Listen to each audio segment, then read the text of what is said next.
Hey guys, sorry about the little camera movement. Anyway, so I'm back. Yeah, I know a lot. I know I didn't get any comments saying to continue this, but I thought why not? It would probably help me fall asleep better. But I'm gonna continue reading Henfield A Rogue's Thorn by Lily. I'm just gonna say Lily because it makes it easier, and I won't have to butcher a last name. Anyway, so where did we left off last time? So we finished chapter 1. I'm gonna take off this cover just for right now because if you're like, I love it. It's just it's hard to read it with it on. Okay, so let's see here. No wait, I need to get to chapter 2. Where is it? Okay, chapter 2. The people of Coolfield are just as colorful as my new room.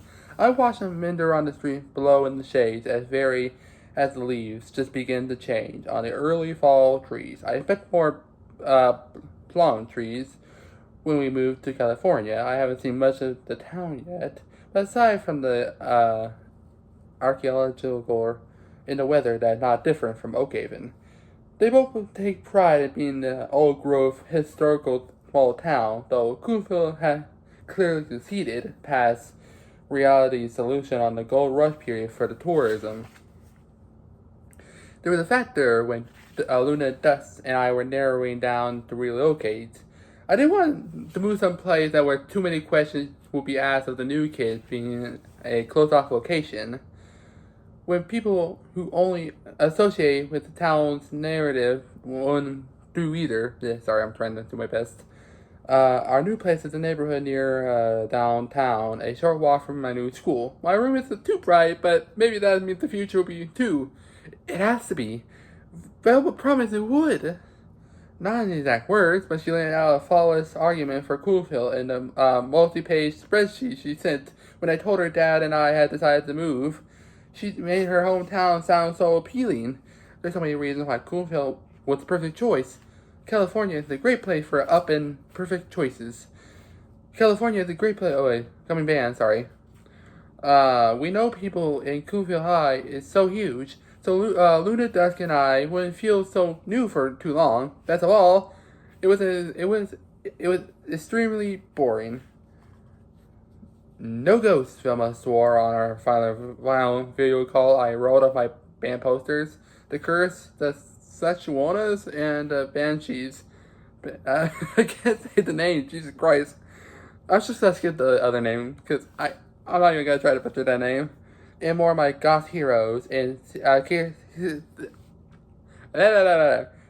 them with a rubber band. Just 4 built-in friends and a beach within a half-hour drive. That sounds nice, I admitted. You deserve nice, she said. I don't know how to respond to that. Not after how my lifelong neighbors turned on my dad and me after what happened with Ravencroft. Nice having a foreign concept to me. The only kindness I saw anymore was on the buffering screen of the video call and the text and the emails of a pen pal friendship we developed since Velma and her friends left town at the same Oakhaven and unintentionally damaging me at the same time. Yeah. I'm trying to read this, but with my stuttering, it's really hard to that. Yeah, to people. Anyway, where was I? I didn't expect to develop any sort of friendship with people who shook up my life and hop back in their van to find another mystery to solve. The following request from Vilma on my new private social media page was a surprise. I accepted, mainly to see the type of things he shared. I wanted to know how, if Uphill was all the Mystery Inc. did, or if they did any sort of life outside of Shattering Mine. I was bitter. Velma was apologetic. The first time she reached out was a message asking how I was doing. Her second comment on my own band practice video, complimenting the song. Her third, a like on a very old selfie. And fourth and fifth, considering messages swearing at the third without her stalking me. Her sixth video is a video of Scooby, her friend Shaggy dog, accidentally filming himself licking and poking her phone with his snout, with an attachment claiming, "See? Sir, I totally believe you." I included a rolling eye gif. Yeah, I know this was to take place in the modern age, but it's so interesting seeing Thor and Dane gif. So weird. Yeah. I took off the cover because it's a lot easier to hold the book. That way, I love the cover. I'll put it back on after I do this video, but it makes it easier. Knowing her as I do now, I have to wonder if accidental was an intentional ploy to get me to respond. Velma isn't cruel, but she's calculating. She told me that she thought for days about checking in on the Hess girls and me after the incident in Oakhaven. She wasn't sure I would respond, but she wanted us to know that they never meant us to suffer from the fallout. Her kindness made the shining at home even more unbearable. I couldn't hold on my resentment, while Velma and her friends did everything possible to make up for the result of what happened that it failed. As Velma and I moved from liking messages to video chats, she became one of my only lifelines outside my band. As I got closer to her and further away from the people around me, I slowly accepted that I had a chance to leave Oakhaven. Soon, it was undeniable. I couldn't stay somewhere where the sight of me would only remind people of pain and betrayal. Here, I can start all over again. We can start over. I pushed open the window a little farther out to air out the dust and refresh Eldridge. The sky reflected the pink of my room, mixed with the orange and the purple of the early sunset. The streets are empty out as my new neighbor retreated for the evening, and soon no one was out except for a couple of people on the far corner. I couldn't see their faces in the fading lights, but I didn't need to know that their melancholy outfits and bold, colorful hair would stand out anywhere. Dusk! I yelled from the window. Luna! My bandmates swerved their heads, searching for me. I called out to them once more, before racing downstairs to meet them. A flyer advertising a landscape service taped on the door. When I opened it, I pulled it down as they walk in, as they drop on the table for my dad. Look at where they're heading to the order, the pizza he promised. Your place is so far from the one that my parents rented, Dusk complained as I let them in. I smiled at their typically pessimistic greeting. She's a she's a glass half empty type of person. Dusk tightened the neon green scrunchie holding her short, bleached blonde curls in the shape of a mushroom cloud atop her head, then pulled out the neck of the sweatshirt that she wore, even though she was sweating in the heat. We had to take a bus to get here, Luna said as we heard up to my room. But it wasn't too bad. My mom was already giving me a metro pass, so I can come over any time. I have to ask my dad for one, Dusk said, if we had a budget for it. Yeah, tell me about it, I said as we reached the landing. We don't have the money to fix this either. I opened my bedroom door and unleashed the horror upon them. Thorn! Dusk whispered. Like someone just died. She walked carefully around the minefield of the cardboard as a brush box accidentally made the room explode, and the effector was floral finamy. I know. I pushed some of the unopened boxes aside with my foot to clear space for us to sit down. Dusk joined me on the floor. Luna poked at my mess. We could help unpack it if you want, she offered. Luna is always trying to make the best of any situation. I know this will be no different. I helped us a bit before we headed over here. That'd be great, I said. But you don't have to. What are sisters for? Dusk said. Despite her obvious disgust at her surroundings, she dragged the box in front of her folded legs. Luna had already had one open, located at box cutters. She passed it to Dusk. She didn't have to risk her long, glittery green nails clawed at the packing tape like I did. Jackpot, she said, reaching inside and pulling out. My gosh, I was so born back tea. Oh wait, no, I'm so gosh, I was born black tea. I thought it said, I'm so gosh, I was born back. You know, whatever. I take it from her and put off my road trip reek, tossed the sturge out. I can't lose track of this. Have you found it? Have you found yours yourself? That gets me today. I buried my nose in my collar of the shirt, breathing deep. It smelled like Oakhaven, pine wood, and spice. It stirred something in me, nostalgic, threatening to bring me to the edge of something I'd never do. Cry. I'm just so glad that Dusk and Luna are there. They didn't have to move with me. It was about the end of the Hess girls. Our band wouldn't have the primal target of the Ventricles back home. They were only guilty by association. If they stayed, their life could have gone back to normal without me. Instead, they choose to give up everything they knew so they can stick together. I found mine, Dust said, but Luna has unpacked everything and still hasn't found hers. She brings the same nails. She brings the same. Wait, really? She brings the same nails she wouldn't wrist on the tape to her mouth and chew on her way to the hangnail on her thumb.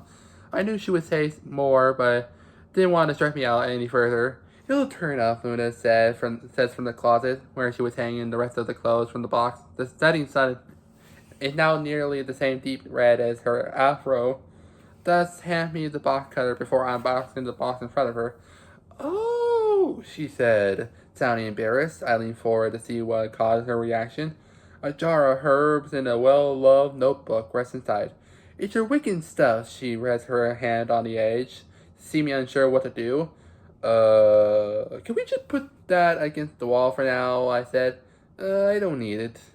She nodded and walked away from me. I cut open another 3 boxes to bare my hands. These are my friends said anything when they returned to help me, and the silence was almost worse. There was nothing scandalous or incoming in this trio of boxes, but my clothes feel like iron weights in my hand. My relief at my friend's presence is replaced with a reminder of why we're here. I saw the dog at the park earlier, Luna offered, barking at breaking the awkward silence and thankfully chasing the subject. Scooby, I asked. Yeah, he was licking the fallen ice cream cone by the swing set, she said. I didn't see any other, though. I'm sure Shaggy was here if Scooby was there, I said. He practically gave more ice cream. My friend haven't spent as much time with home as friends, Shaggy, Daphne, and Fred, as I have, and their cameos on my video call.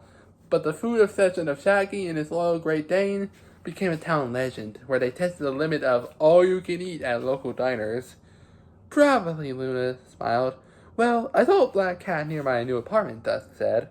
But I've been seeing them everywhere since we got here. I feel like this is a pink nightmare and it's another bad omen. A black cat isn't a bad omen, I said. Open another box. It's got solitary. Yeah, well, Dusk started. This, she gestured at the wall of my room, isn't. First, Luna loses her shirt. Now you're living in a candy coated fairy tale. Right now I got water on my dick right now. It's spitting everywhere. Great. Where was I? First, Luna loses her shirt. Now you're living in a candy coated fairy tale. What's next? Pink isn't that awful, I hedged. I do have to live with it for the foreseeable future, after all. It's gross, but it's not deadly. It's not bad, Luna agreed. I mouthed thank you at her when Dusk sighed and turned to look at the new next box. Despite Luna's backup, Dusk doubled down. I have a bad feeling about this place, she said. I know you have friends here, but I still think we should have chosen Settle Gork. It's much more of our scene. We all have friends here, said. We each have each other, and I know you like the mystery crew once you get to know them better. They're really nice to me. It won't be like when they came to Oakhaven. If anyone said they haven't told anyone about what happened back home, everything will be better now. I promise it will. I really hope this dries, because I don't know if you see it, but right where it says anyone, it's a little spit. So I hope it dries. Hopefully. Anyway, promise it will. Thorn, Luna said, and I could tell from her tone of voice that this is another peacemaking reassurance. She glanced at Dusk. Her downturned full lips showed me that she's in agreement with our champion naysayer. You can't run from your path forever. I sliced open another box in the mood of answering. I can certainly try. Okay, how long is chapter 3? Because my poor mouth has been through. Okay. Oh, okay. Not bad. Okay. Let's get this over, shall we? Oh, this book is just, I'm very tired right now. So, Chapter 3. As I walked in the Coolfield High the next morning, I shoved my head in my pockets of my thin hoodie. The light thinning of the cloth I owned that the school dress code appropriated. It is so warm here, still the difference in the weather between New England and California. It's still small in comparison to the difference between my old single building schoolhouse in Oak Haven and Coolfield High. I wavered my way through the between the hundreds of students in the opening courtyard, repeating the directions to the secretary and the administrator building give me the new kindly signed homeroom. This school is so big that the map on the back of the printed schedule fills the entire page. Several buildings are big enough to contain my former schoolhouse twice over. It looks even more like a college than a high school. Class didn't start for another 10 minutes, so no one followed me while I was stood inside the building circle on my map. I found my homeroom at the end of the hall on the second floor. Miss Beggarman? I addressed the woman behind the desk from the doorway. I knew. I told to come to see you before class. Hi there, she beamed, pushing her large, rounded glasses up to her freckled nose. I remember a memo about you. What's your last name? What's your last name, sweetheart? McKnight, I told her, stepping fully into the room while she was poking at her keyboard. She must be the art teacher outside the morning homeroom assignments. Her classroom is covered in colors so bright and headache-inducing that they rival my new bedroom walls. They didn't feel nearly as so suffocating here. I run my fingers along the rainbow of the paint jars. Thorn? Miss Belgerman asked, the shock on my face when I looked at her must be refusing, because she had, Is that your name, correct? Yeah, I confirmed. I just didn't expect you to call me that. It's not my given name. Oh, she said. Well, it says you're listed Thorn as your preferred name on your intake form. That's definitely what your teacher would default to when referring to you. I can change it back. The bell rings, and my new new classmates filter into the room. No, I said, Thorn is perfect. Eh, my spitting is really getting hard. Let's see, no problem, she said. If you stay up here while the others get settled, I'll introduce you, and we'll get started with the day. I don't answer because I don't know if she's actually giving me a choice. My preference would be avoiding any introduction at all. But I've never been the new kid before. I've known all my former classmates since preschool. The only way I ever stood out in Oak Haven was self-introduction by my clothes and, well, music. Well, until the Ravenclaw. That's when I learned that being the center of attention is different. When it's not by choice, I muscle through the stage fright at every gig the band played. This is a different kind of exposure. Good morning, everyone, Miss Bozeman started. We are in week 3 of the school year. You should all be well settled by now, so I'd like you to extend some kindness to our new student, so that she feel equally at home here at Coolfield High. Thorn, would you like to introduce yourself? No, I wouldn't, I said. To no one in particular, my eyes studying the popcorn ceiling instead. My name is Thor McKnight. I moved here from a small town in Massachusetts, like super tiny, like really boring. Don't look it up. I precisely displayed. I play in a band called the Heads Girls with my best friend Luna at Dusk. They're also moving here with me. So that's pretty much it. I looked at Mrs. Beggarman, begging to be done with this. She smiled back at me, oblivious to my torture. A band, she repeated. So cool. Massachusetts might be very different from California. Is anyone willing to help Thorn navigate the school? That's not necessary. I'll try. I mean, I'm sure I can. It's a big school, Miss Beggarman insisted. A friend is always help, especially in the first few days. No, I insisted. It's really okay. I'll be fine. Nonsense, she said. Look, we already have a volunteer.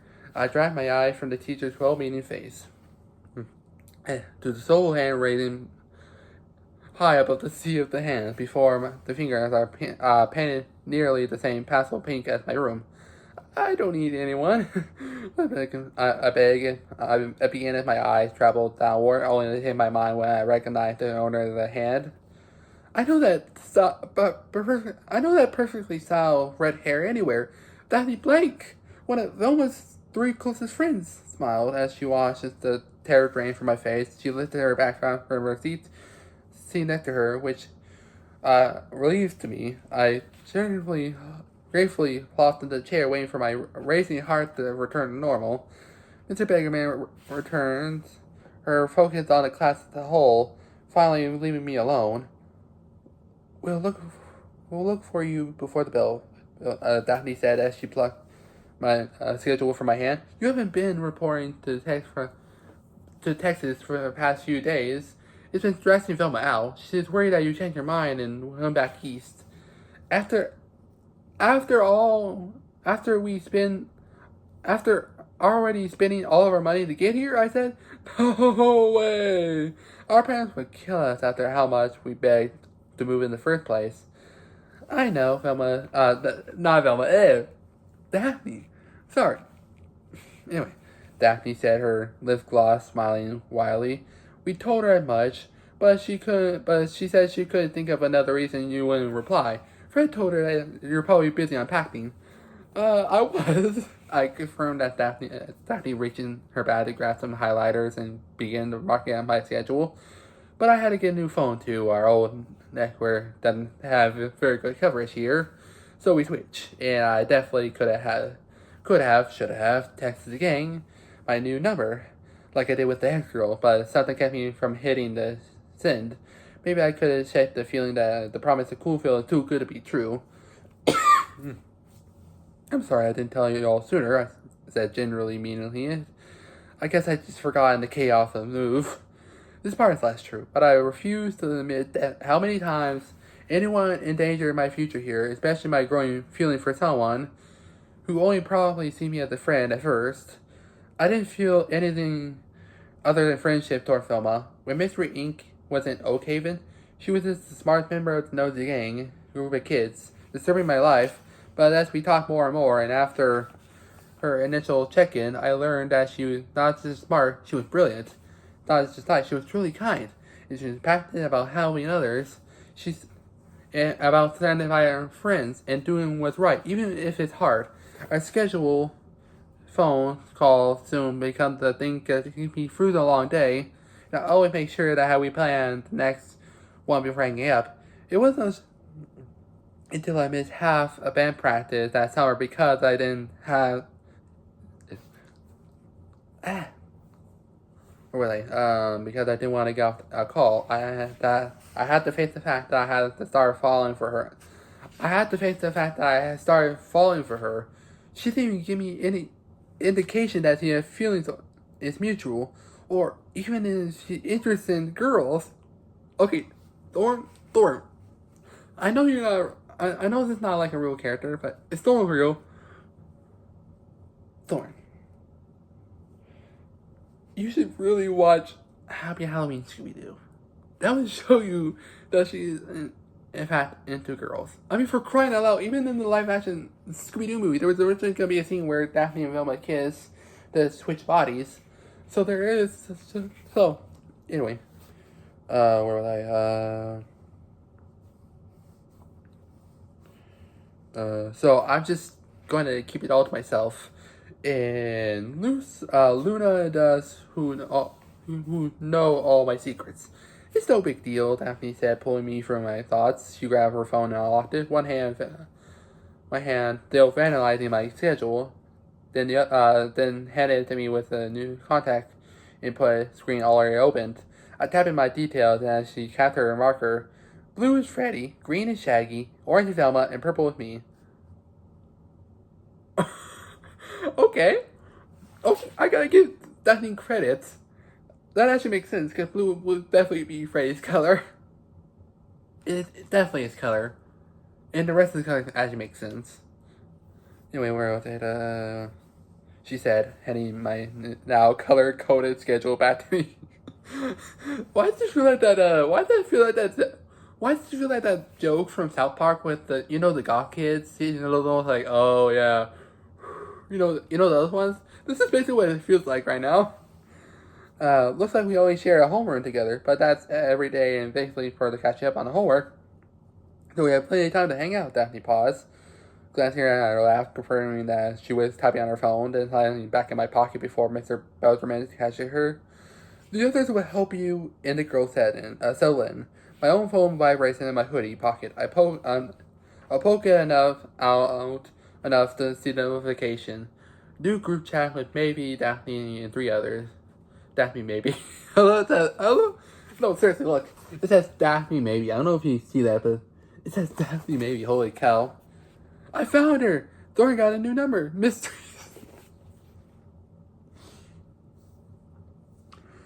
Lily. How are you doing this? How are you actually making me invest in this book? Like, I already got invested. I already got invested in the book, even before. Okay, let me calm down. How did you get me invested in this book before it even came out? Yeah, before it came out, I saw this on Twitter.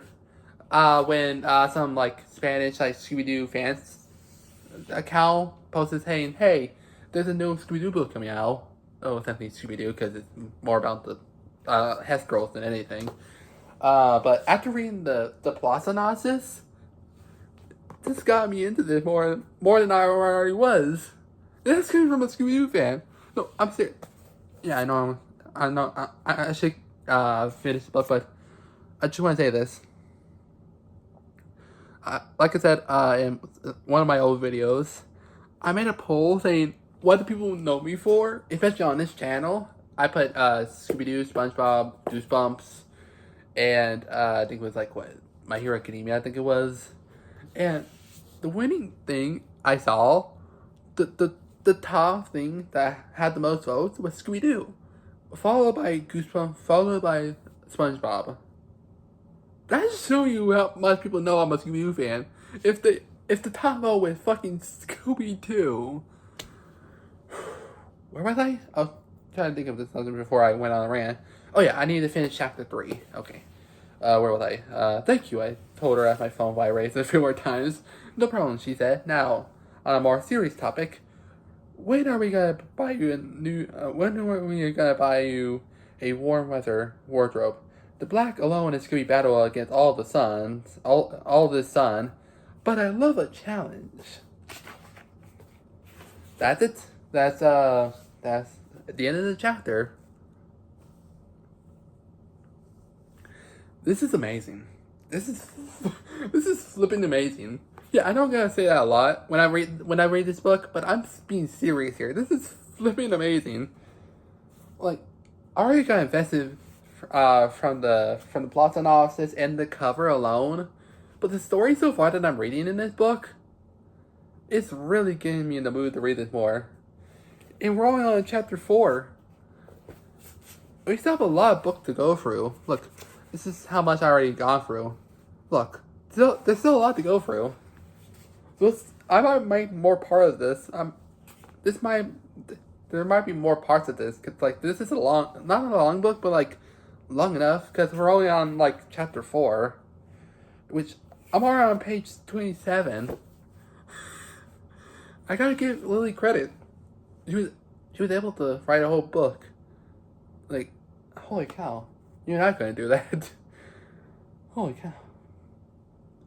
Yeah, I probably might post a link to this video on Twitter to other Scooby-Doo fans to look at, because despite my stuttering and spitting, I'm excited to read more of this book, because like just from chapter 1, just from the prologue alone, it got me interested. And now I'm on fucking chapter 4. Sorry for the cussing, but anyway. So, I need a bookmark. God dang it, this is the one time I wish I had a bookmark would be. I guess I'll just, yeah. Anyway, if you want me to read chapter 4 and 5, let me know in the comments, because I probably gotta read it either way, but yeah. This is so much fun. Anyway, see you guys later. Bye. Remember to smash that subscribe button.